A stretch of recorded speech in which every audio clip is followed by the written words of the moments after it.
Hello and welcome into the season debut of Football Friday. After last week's kickoff of the season in Florida, we are now fully involved and we'll take you around the area. We have highlights from 11 games involving 19 local teams, plus scores from a dozen more games coming up. We'll also take a look at how the News 4 Jax Super 10 performed this week. But let's start with our game of the week, Creekside at Nice, a matchup of teams coming off strong opening weekend performances. Creekside topped Ribault in the WWGA Bold City Showcase, and Nice beat Ponte Vedra for the first time in 13 years. Would one of these teams go to 2-0? Well, one of them would, but which one? To Nice we go. And our game of the week found the Panthers fired up for this one. There was some energy in the stands as well. First possession for Nice. They go for it on fourth down. Colin drafts a little razzle-dazzles. They put tight end Grant Stevens in the Wildcat. He pitches it to Dom Henry, who picks up the first down. 2 plays later, Marcus Stokes finds Stevens for the score, and Nice up 7-0. Stokes threw for 343 yards in the game. After a return to the Nice 47 on the ensuing kickoff, Creekside would tie it up on the very next play. First play, and here is Preston Strope, one of the best running backs in our area. Look at the power by Strope. The big fella goes 47 yards for the touchdown, and we're tied at 7. Strope wasn't done. Here he is on a 15-yard touchdown run. Gets around the edge, shows a little speed, and some power at the end. PAT missed. Creekside led 13-7 at halftime. Second half, Nice goes to the ground game. Samuel Milton, but he fumbles, and Ian Mooney recovers it for Creekside. And the Knights would take advantage. Jacob Denny, quarterback, off play action. He goes up top to Paul Wood. Creekside stretches the lead to 20-7. Still in the third quarter, Nice strikes back. It's Stokes to Henry. Watch this pass, just drops it right in there. Beautiful throw and catch. Creekside's lead is back to 20-14, but the Creekside offense was clicking tonight. Denny to Wood again, that combination for the second time in the second half.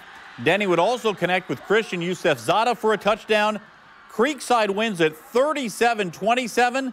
The Knights start the season 2-0, a big beginning to the season for Sean McIntyre's squad that has big hopes this year. It's just about taking the next step forward. I told our group today before the game, it's about 2 things for us. Taking a step forward as a 2021 Creekside football team, and we did that tonight. And then for our senior class, they have a huge senior class, we have a huge senior class. And our deal is unfinished. We told our guys in the second half we're going to finish this game, and our guys came and towed that line every single snap, and I'm so proud of the way they played.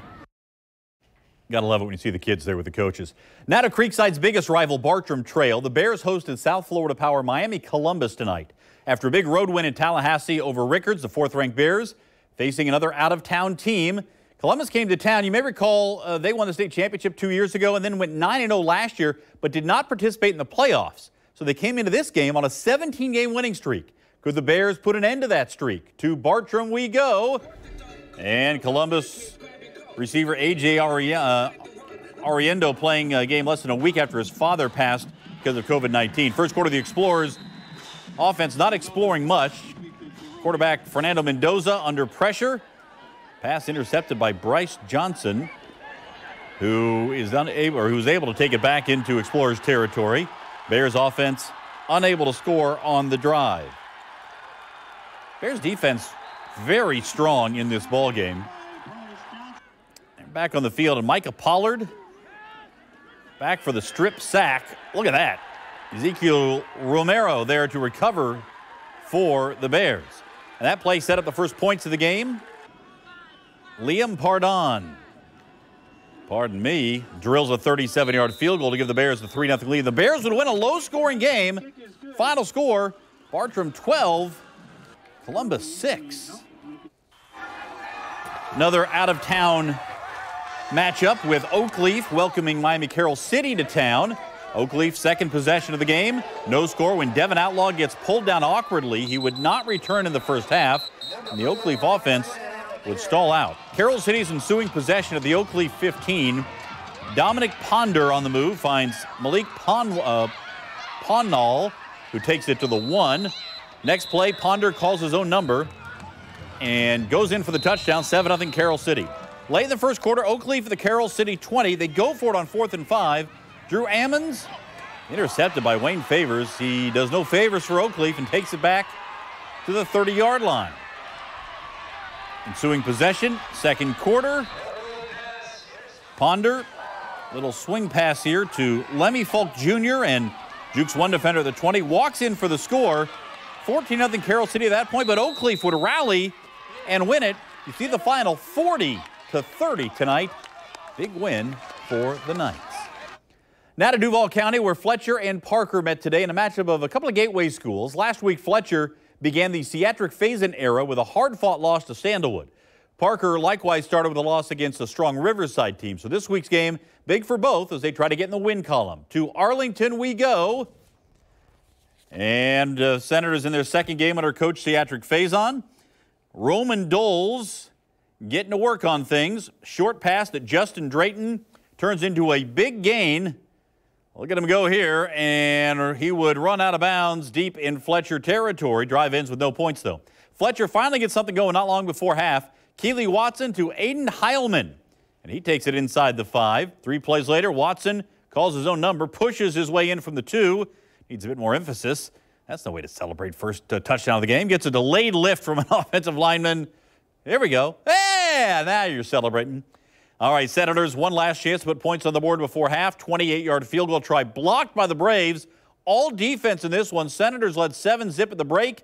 Parker comes back to win it 9-7.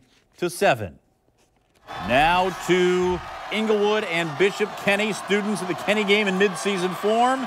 Second quarter, Kenny up 8-6. Crusaders driving Rams territory, but James Reeser's throw is over the receiver's head, and Julio Valcarel with the interception for the Rams. 2 plays later, Rams first and 19 after a holding penalty. Sean Wilkes, quick pass to his left, and Corey McCallop crashes in for the tackle. That's a 5-yard loss in the play. Next play, Wilkes, quick pass to his right. Guess who's there? McCallop again. Quick stop, another 5-yard loss. Rams with 4th and 29 after those 2 plays. After the punt, Kenny at the Rams 30. Reeser sets up the screen to his right and lobs it to Andrew Tabor. And he has a convoy in front of him, heads to the sidelines, and finally dives in. Touchdown, 30 yards. Extra point is good. Kenny up 15-6. Rams trying to get another score before half, but the Kenny defense with a sack. Boyd Curry drags down Wilkes, and Kenny led 15-6 at the half. Crusaders win this one 24-12.